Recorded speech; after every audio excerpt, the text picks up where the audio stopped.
Nzambe apambola bino, toza se continuer na matière sur l'église primitive et les fausses religions. Tu parlais sur l'église primitive, tu l'as dit que l'église primitive, mission ya ba apôtre ici et ici là qui déjà, et puis tout ça là qui te nomme qui ba apôtre, ba véritable apôtre. Oh, Bible reconnaître bango, liste na bango yango, tu vas afficher on a écrit sur le moni comme nous avons été, il va causer apôtre usurpateur, ce n'est pas un apôtre de Dieu. Alors, ce sont là les apôtres, et puis mission na bango ndenge tolobaki, et si là qui l'église est primitive. Bango bazaki pour fonder fondement, n'est-ce pas? Fonder fondement, et puis pour évangéliser pour qu'aujourd'hui nous puissions comprendre que prophétie et pour que ça marque à Christ. Tolobaki ki makambo yo, eza te que un pasteur de mutu beaucoup mutu enseigner parce que ça clair na kati ya Bible.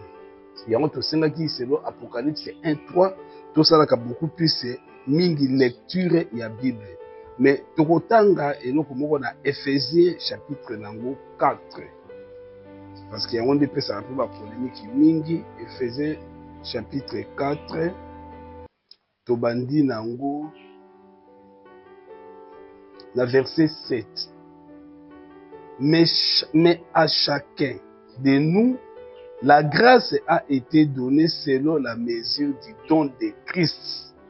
Totangi babon na verset 11.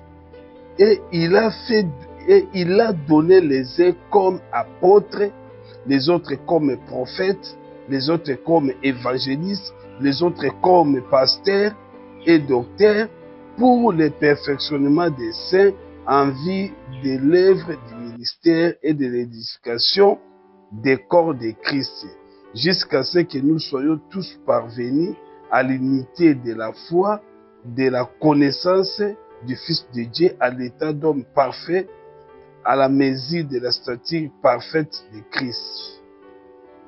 Voilà. Donc, ce que nous avions vu, ce sont des dons.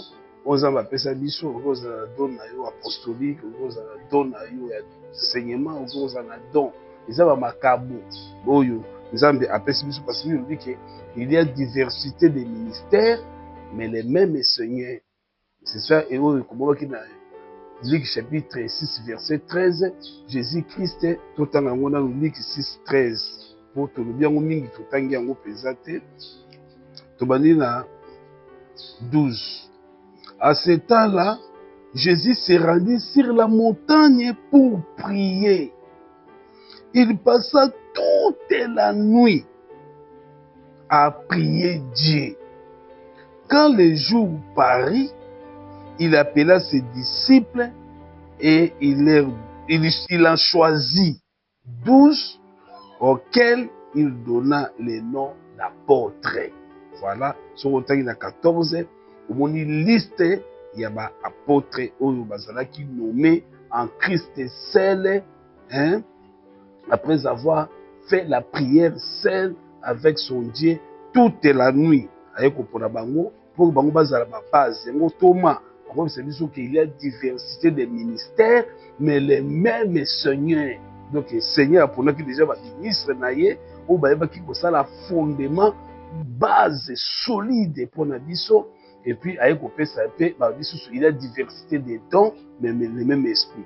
Donc, l'esprit, c'est quoi qu'on distribue dans les dons, pour que la continuation il y a service, il y a Nzambi. Donc, dans le service de Dieu, sur la Galate 1:1, dit Paul, apôtre, non de la part des hommes, ni par un homme, mais par Jésus-Christ, Dieu le Père qui l'a ressuscité des morts. Et tous les frères qui sont avec moi aux églises de la Galatie. Que la paix, la grâce et la paix vous soient données de la part de Dieu, le Père, et de notre Seigneur Jésus-Christ, qui s'est donné lui-même pour nos péchés, afin de nous arracher du présent siècle mauvais, selon la volonté de notre Dieu et Père, et à qui soit la gloire au siècle des siècles. Amen. Donc l'apôtre, Paul a combattu apôtre selon la vertu de Dieu et non des anciens de l'église qui était à Jérusalem. Donc, qui sous persécution, je vois qu'il rôle ma casse pour que l'évangile est à la propager. À chaque fois, l'apôtre va dire qu'il une assemblée, église moko, et fungwa misoti na Samarie, basali une délégation. Na preuve ba délégat qui Pierre et Jean, baki kotal na Samarie, mais ba bonde li pour ba frère bazaki na Samarie, bazongi na Jérusalem, ba recommander ba na maboko ya nzambe. Deuxième fois, ba yoka église moko efungwami na Antioche. Batindi Barnabas aki asali musala alongo wana ake na Tars, azwi Saul de Tars, ayebi na ye na Antioche, basali musala enseigner.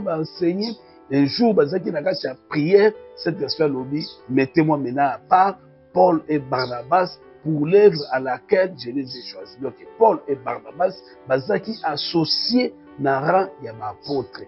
Même sur le dans Actes des Apôtres, chapitre 14, on dit que les apôtres, Paul et Barnabas, bazaki pe ba apôtres oyo Christ yemboko aponaki bango non na volonté ya batu ni na volonté ya qui que ce soit, mais la volonté ya nzambe. Mais na so totangi na livre il y a 1 Timothée chapitre 3 verset 7. Cette parole est certaine. Tu vas dire la verset 1. Cette parole est certaine. Si quelqu'un aspire la charge d'évêque, il désire une œuvre excellente. Il faut donc que l'évêque soit irréprochable.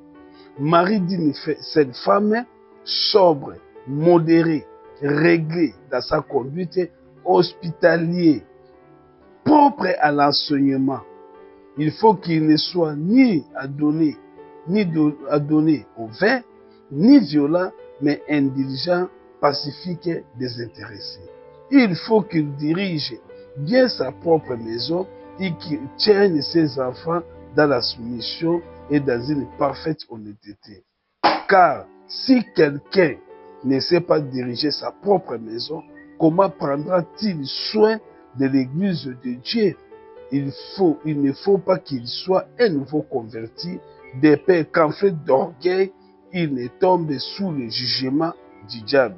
Il faut aussi qu'il reçoive un bon témoignage de ceux du dehors, afin de ne pas tomber dans l'opprobre et dans les pièges du diable. Les diacres aussi, responsables pour diriger une église locale. Les diacres aussi doivent être honnêtes, éloignés de la cupidité, des excès du vin, des gains sordides, conservant les mystères de la foi dans une conscience pure, qu'on les éprouve d'abord et qu'ils exercent ensuite leur ministère.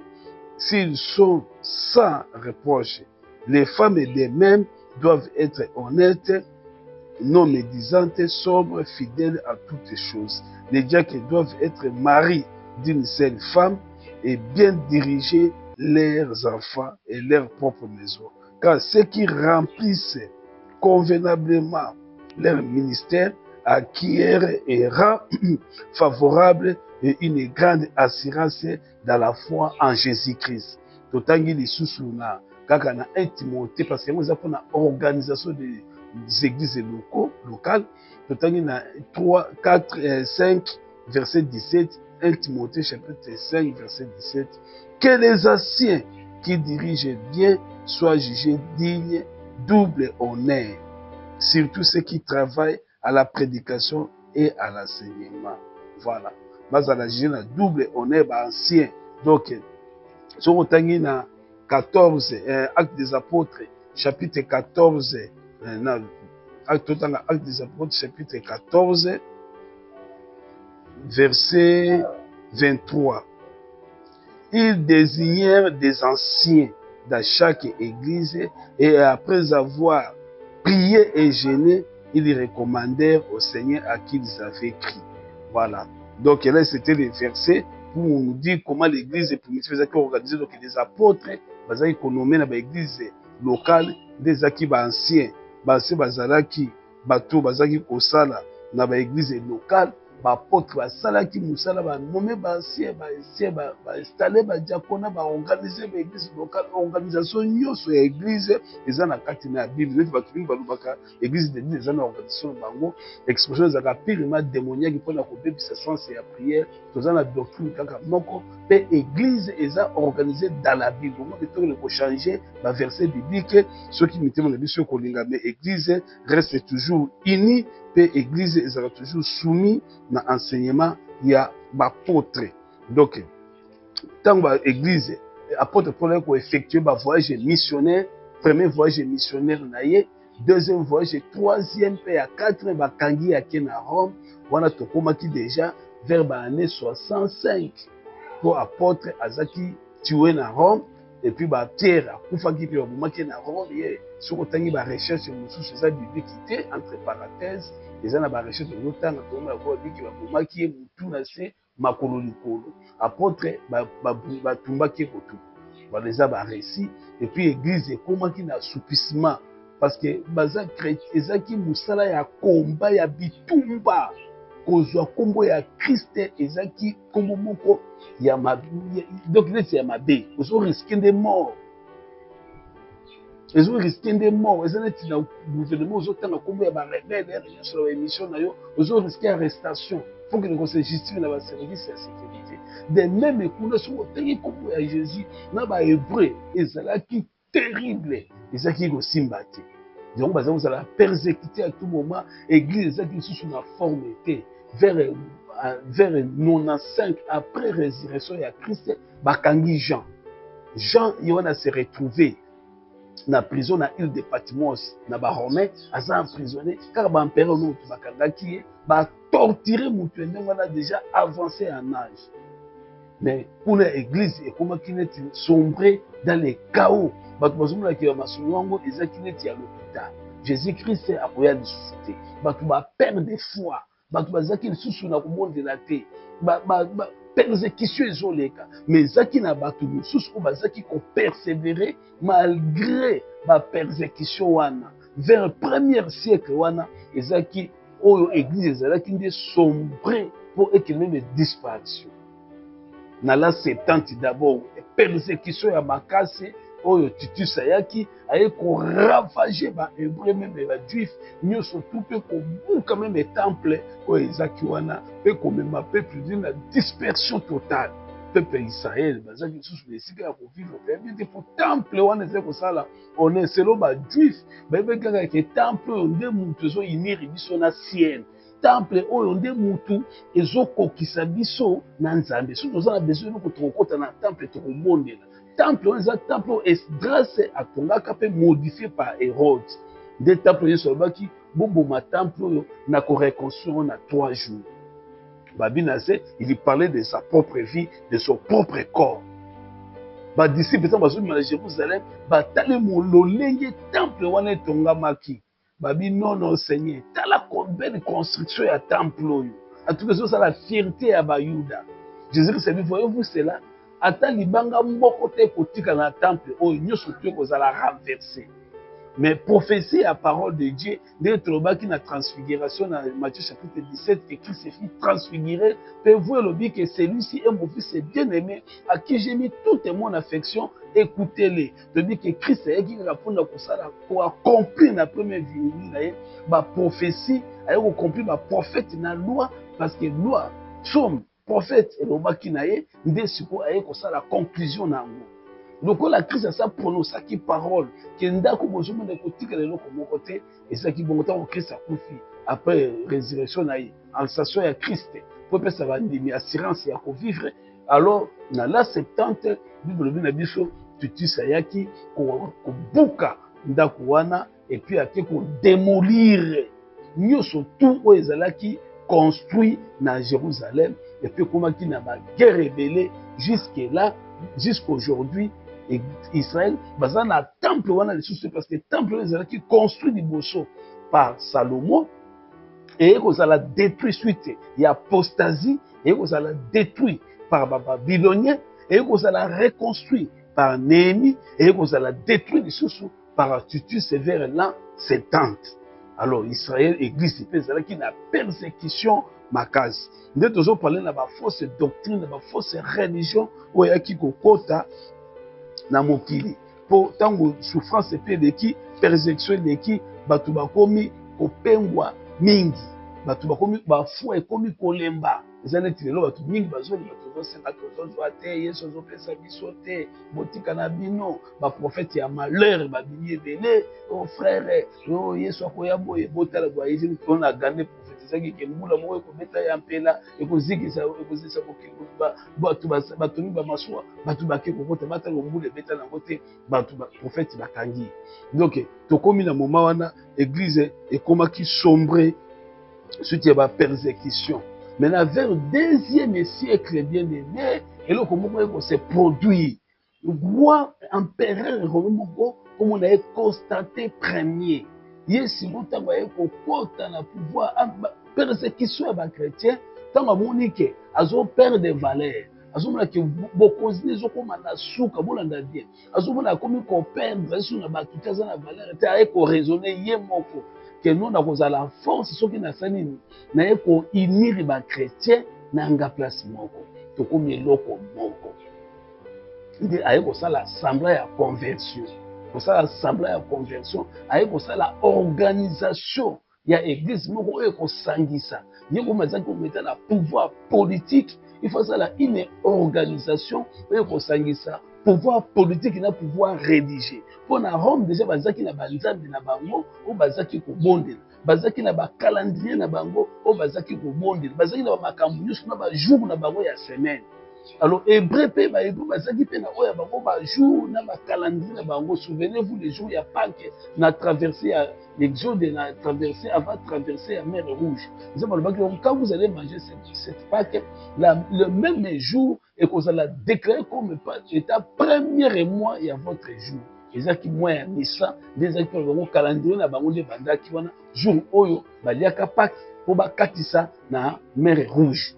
Alors awa na ba romain bazapela calendrier na bango en période ko zalaki na pouvoir et que Rome mobimba yango mutu simba kisikoyo direction mondiale tout empire ya na statut ya Nabucodonosor alobaki na empire babylonien, empire médo-perse, empire grec et empire romain oyo kosimba directivité pour l'empire romain yango la temple ezaki détruit, l'empire romain yango la Christ ezaki crucifié na croix, l'empire romain déplace oyo dispersion totale ya église esalemaki pe refroidissement ya ba croyants oyo bandimelaki Christ parce que ezaki toujours lié à combat. Il y a des gens na kimia. Quand vous priez ici, vous êtes dans la paix.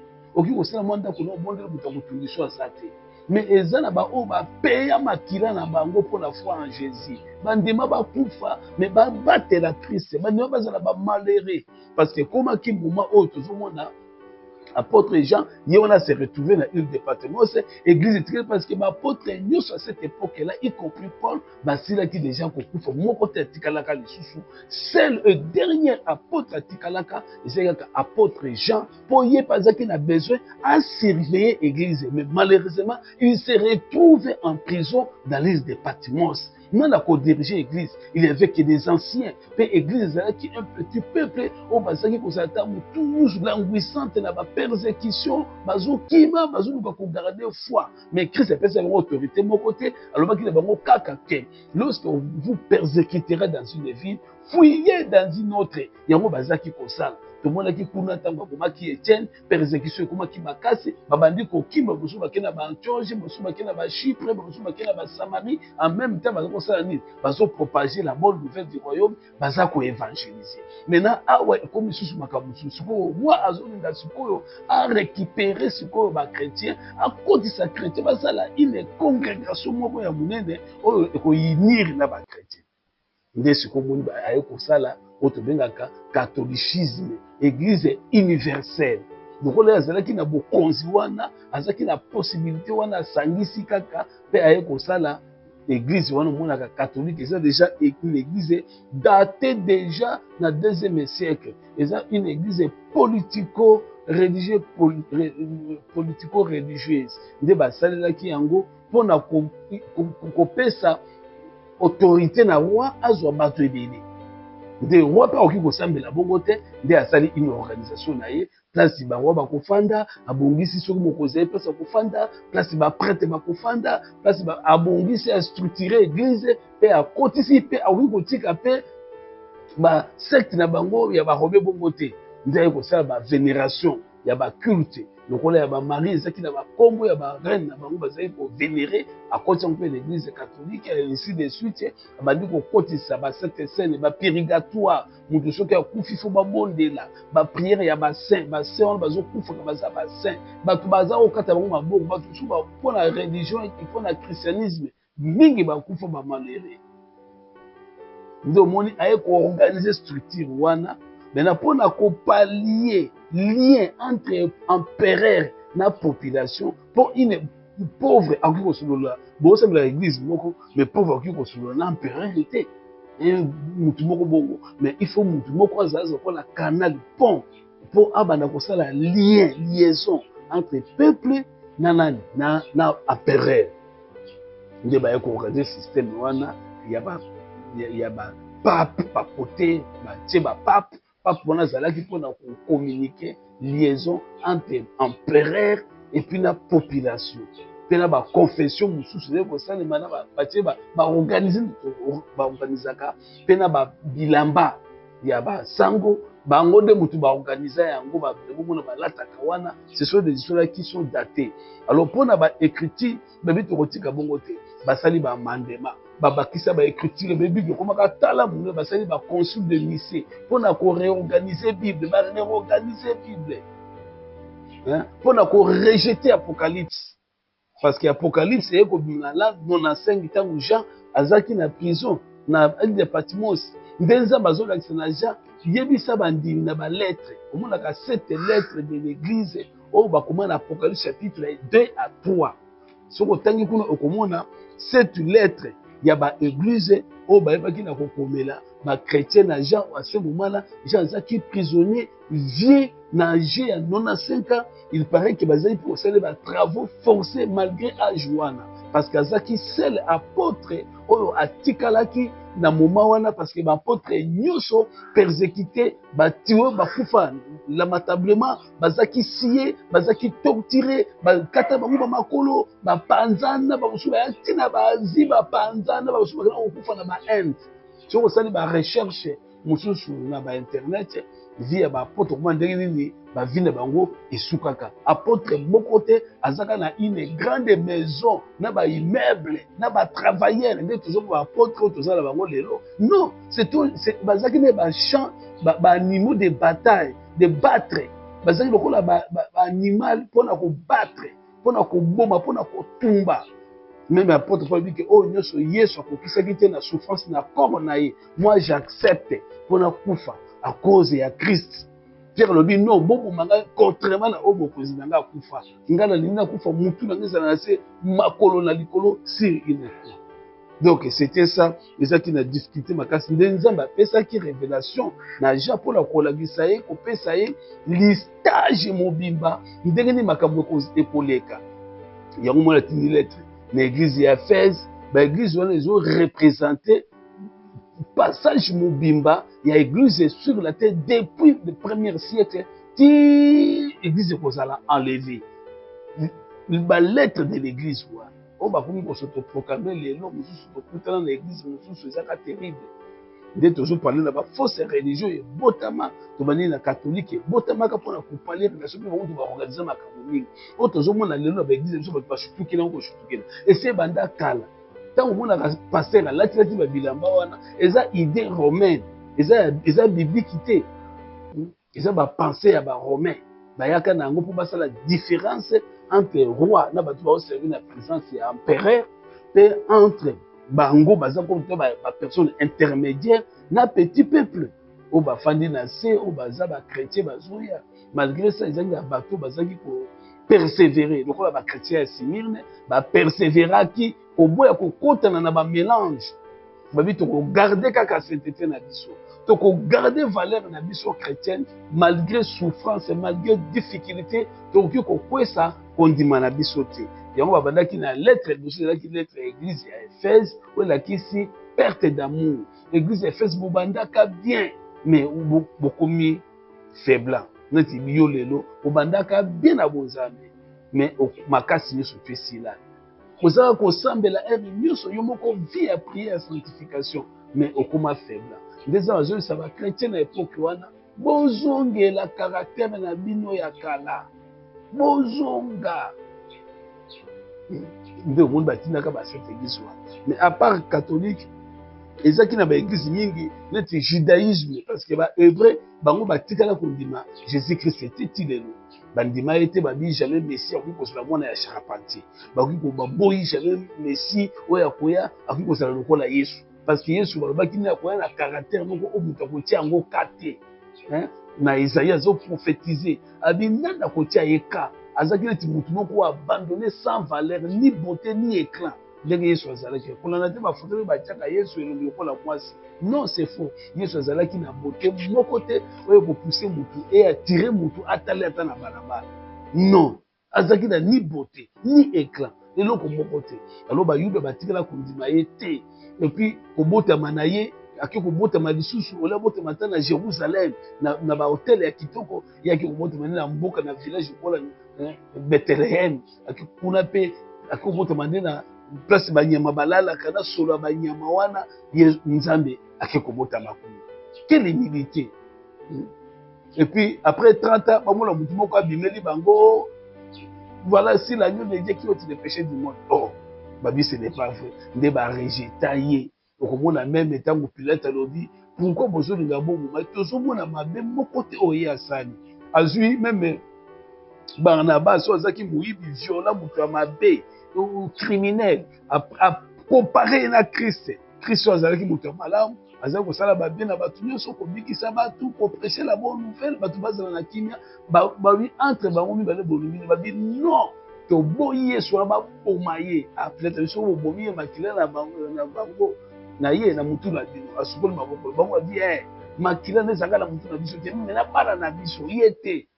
Babi même jour ya résurrection na ye baprêtre bafarisien wana baki kokutana na basodo monaki ndenge Yesu asekwaki bapesi bango mbongo bolobaki baye kolia mutu bayiba ye biso tolalaki bango baye koyiba. C'est-à-dire que c'était des gens des antichrists batikala kondima Yesu ata mokolo moko te. Judaïsme baza kopratiquer na bango nde baloi mosaïque mpe bazozela véritable messie wakoya kolongola bango na bowumbu oyo bazovivre jusqu'aujourd'hui. Mpe c'est une grande religion na Israël lelo bango mutu basimbi Israël est presque mobimba wana ba judaïsme eza religion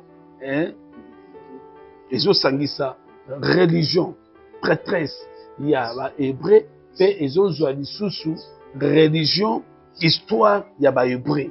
Donc ezwi ba prêtresse na histoire ya ba hébreu. Toza na témoin de Jéhovah bango mpe bayaki kobima eza yango ebimi depuis 1881 sous forme ya tour de garde.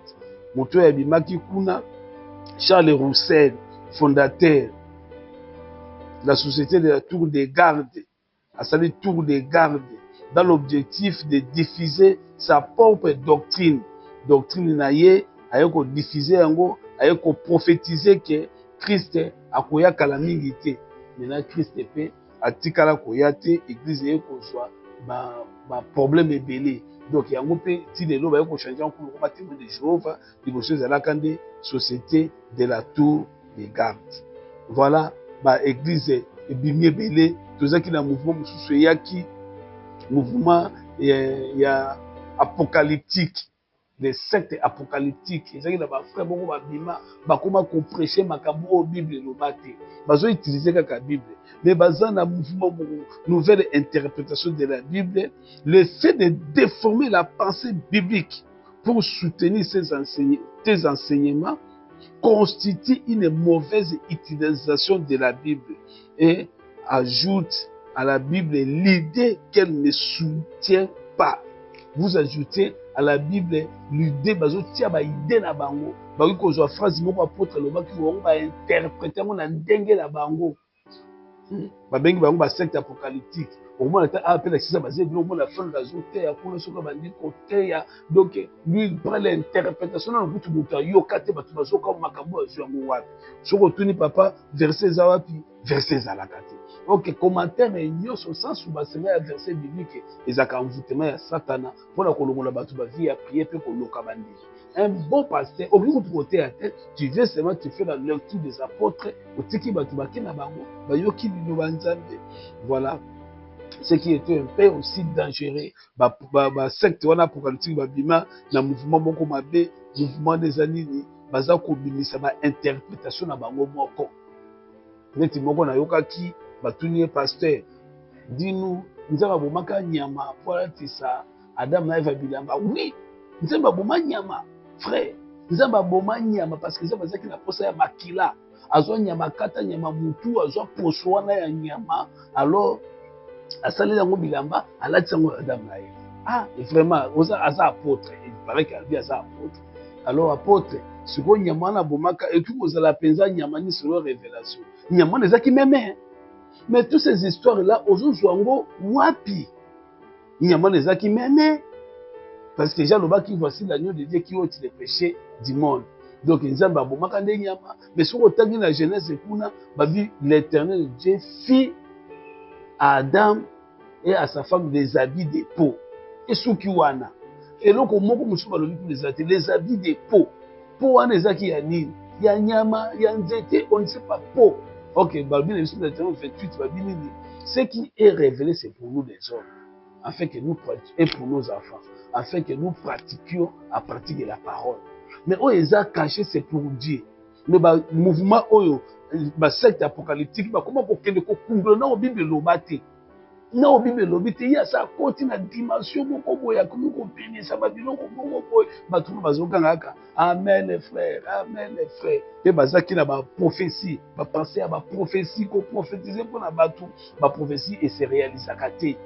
Parce qu'on prophétise pour na yo frère, na monde ko sala boy, o kende boy, o zelati o lendi. O frère tambola na zongi na nzambe, ozo tambola mabe, biloko moko ya bongo azo distraire bandini. Eza ba mouvement wana ba secte, eza ebele partout wana ba Gabon, ba Pointe Noire, c'est ce qui règne maintenant. Ba passer ni bazawana, ba contre la ba secte wana, ba aussi moment ba kisi moko boye pona ko voter ba tout la ba prophétie, pe ko kotisa na Bible, ba penser o eza biblique était, matéa oyo eza biblique était. OK, matéa nyonso eza ko écarter mutu, eza matéa oyo eza na sensité. Donc bande église primitive et comment affaibli to commander na ba fausse religion, ba religion eza ebele soki totangi awa okomona les amis sous na mouvement moko babengaki yango toza na ba mouvement mosusu maki neti Islam yango ezaki mouvement ebotamaki vers 600 après Jésus-Christ na période wana déplacé akendaki kobima pe dans les buts ya ko combattre pe kaka Christ bazondima Christ mais babiki jamais atikala kozala mwana na Nzambe. Atikala kozala mwana na Nzambe te. Tozaki na ba nouvelle âge ebimaki, ba nouvelle âge ali ba pratique ya ba télépathie. C'est-à-dire que mutu azobima na kati na esprit na corps na ye ake kosala misala ebele na libanda ye kozonga na kati na nzoto. Et puis ba passer mingi ba kota pe na ba magie wana ya ba télépathie pona kosala ba système wana ya mabe ya ba église ya ba miracle ya mabe. Donc c'est ce que nous disons que église est comme qui désorienté musika suite ya ba bitiatia bikota bikopia ba mouvement mususu ebimaki ya mabe koleka ezalaki lisusu église in Christo, église de Christ, oki comme église de Christ, mais ezaki na makambo mingi mabe na kati mutu mususu ayaki wana asotoproclamer comme on est manalo ye akoki omona eti ezali dernier messager mpona koya kocompléter nyonso tu au Bible esalaki nini elobaki ye aya nde mpona kocompléter yango eza tu babimaki kaka mpona kobebisa kodésorienter l'église de Dieu. Toza lisusu église évangélique de la prospérité et yango mpe ebima église évangélique de la prospérité c'est une église eza aussi mpe basecte eza mpona koprophétiser bato ke bozali béni okozala béni mpona bango liwo eza te bazomonaka moto akovivre kaka okovivre na bénédiction mais okomona bakokosa motu na balivre moko ya mystique mpo eke motu ayebana kozonga na balinie na bango mpo ke ayebana kosalela bango. Donc bareligion wana nyonso tu ebotaki ezalaki bareligion ya mabe mpona kodistraire vie mosusu tomoni ezali éclair oriental komona kuna makambo tu bazokumisa yesu lobi ke yesu ayaki asisa mission na ye de yesu esila kala sikoyo véritable messie ye wana mwasi abotami depuis 1989 religion ozosala bato ebele mpo mwasi nde aza véritable messie. Donc tout ça eza na ba religion. Alors ntango yo omoni na église na yo bapaster bapratique oyo eza kosalema paster azoteya lisusu baprofete te akomi komiteya na kati na église mpe akomi na baopération moko ya bamystike ya batélépati ya kobimisa corps chair na ye na esprit mpona kobimisa koprophétiser yebake église wana ekomi déjà kozala orienté vers les sectes. Parce qu'une église véritable, il faut conserver doctrine apostolique. L'apôtre basalaki misala na bango, babi na ko conclure. Ce qui est important pour nous, donc tikala na lecture. Apôtre Jean a consolé biso. Alobi heureux celui qui lit et celui qui écoute la parole de la prophétie de ces livres. Donc quand on église mususu, bazo interpréter na ndenge na bango, on va église zolobake Israël est physique. Si on dit Israël est physique, bon Israël est mususu etikali. Et donc mususu etikali te. Israël est physique, nga tuni frère. Bozo parler na Israël est physique. Bon Israël est spirituel les amis. Au frère fanda ka nanda ka enseigner. Ce sont des églises là des sectes oyo okiko bima mutu na déroule na musika na désorientation na parole de Dieu. Yango nazo na message oyo important pona koyebisa yo omeka kolongwa na kati na ba religion na kati na ba formalisme to sala ba modèle ya ba formalisme te. Saint-Esprit mutu azo guider biso na trace ya ba apôtre mouvement nyonso religieuse ekobima oyo koya na tendance ya kotelemela pilier ya église na ba doctrine ya organisationnelle na bango yo kezana ba parti politique pe ba initiateur bazana pona ko flatter gouvernement tomoni awa ba passer ba kiko yoka na ba kiko kuta na mokonzi moko ya mboka mais tant mokonzi wana kokweya mokonzi mususu ye ba kimye mbala moko ba ke côté mususu mais Daniel asala ki yango te batikala ka fixe na ligne na Nabucodonosor tant mokonzi ye atikali fixe na ligne na ye tant mokonzi ye atikali fixe na ligne na ye mais yo nyoka lelo zao ka pona koluka mbongo mais évangile eza makambo mbongo te. Et puis musala oyo ya nzambe eza musala ya bitumba. Apôtre Paul dit que vraiment c'est beaucoup plus avec beaucoup de persécutions qu'il nous faut pour entrer dans le royaume de Dieu. Beaucoup de persécutions. Étienne azalaki jeune, mais suite il y a une petite prédication où ils ont la que Christ a maître à loi, azaki lapidé, torturé. Nous devons aujourd'hui, bien aimé, est-ce que aux ala makolo ya mutu ya bien, la personne qui t'enseigne aujourd'hui le message, azo Seigneur très apôtre ou bien zona ba idée na ye. Nzamba lobelinga nzamba kolobeli parce que message ya nzamba ezo que ne peut que s'accomplir. En même temps to ba kine to lobaki nzamba promettre biso ba récompense immense. Dans ma profession, après l'enlèvement de l'église, toujours l'été, surtout, tous à enlever. Pour ma religion, ils ont dit enlèvement de l'église. Enlèvement de l'église, c'est un sujet combat. Même élément apocalyptique, ils ont un élément de combat. Parce que l'église est mingi, dit makangote. La congrégation, mayamba, mangomba, mingi eza awa, batikala jamais kondima yango. Mais néanmoins, avec la prière, c'est préparé. Malgré ma difficulté, préparé. Yo pe mutokota na ba secte na biyamba. Yeba ke la parole de Dieu, Dieu est fidèle. Alingi yo, c'est pourquoi il a donné son fils unique pour nous. Moi na nzamba yaki pour la biso, pour afungola biso mayede, pour tous ala éclairer na makambu tout toujours sala, pour te éviter ba trace nous surtout diable akoki kokuya nango pour na kokota, pour na kobebisa biso. Donc nous devons être éclairés par le Saint-Esprit.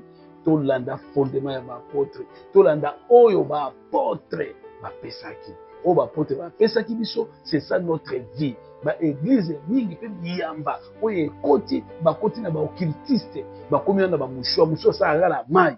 Namoni mosusu azozwa mai, azosukolaka bandimi ne elongi, azongaka kamata au nom de Jésus, kamata. Toyebi te qu'est-ce qu'ils disent. Bazosukola bato belongi, bazozwa nini na epai ya bato.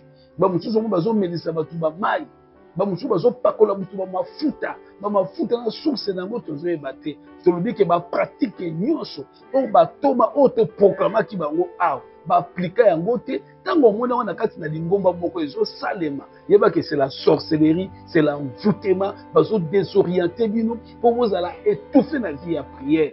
Mosusu okomona okende église ole kozwa tala oyo ya kosambela batie motu comme état modérateur akomi kobambo nde bareketi na ye boye tititititi bosilizi bobimi bozongisa pourtant osambela mpo na bikti na yo moko. Ok, prière ezalaka circonstancielle par rapport à baévénement oyo moto azotraverse. Tozala prudent bien aimé na bamouvement nyonso tout religieuse bazokota na politique mpona koluka baintérêt na bango. Ntango toyokaki na mboka na biso awa ke baéglise nyonso oyo bakorespecte banorme te bakozala ferme. Tomoni bapaster mosusu awa tobenga bapaster na mine bazokende kotrahir église mosusu ya mike mike na nsima babenga baéglise ya mike. C'est que église ya mike pour moi n'existe pas. Eza na frère moko alobi frère nazokanga baéglise na ngala tuli mpona nazokanga église o parce que église koto bandoki baleki bato bazobongola motema te kaka bandimi soki mibale misato non.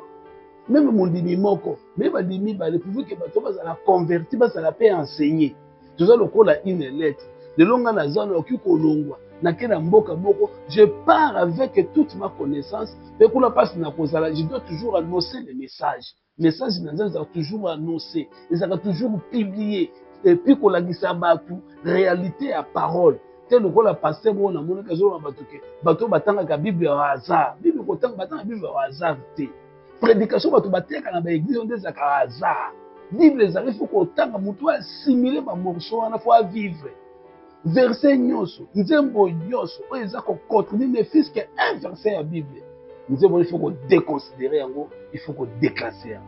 Voilà bien aimé dans le Seigneur, ce que je voulais dire aujourd'hui, que Jésus-Christ qui nous a réellement aimés, que Jésus-Christ qui vit avec nous a pambola biso to avancer na persévérance, to avancer avec succès. Prochainement to koloba soko za la question, soko za la quelque chose komela biso benga biso balingo za la fichier na écran na yo wana benga comment on va te répondre. Soko za la posa ya prière comment on va te répondre, on va t'orienter. Nous surtout toko sala to pambolio na kombo na Yesu Kristo. Amen.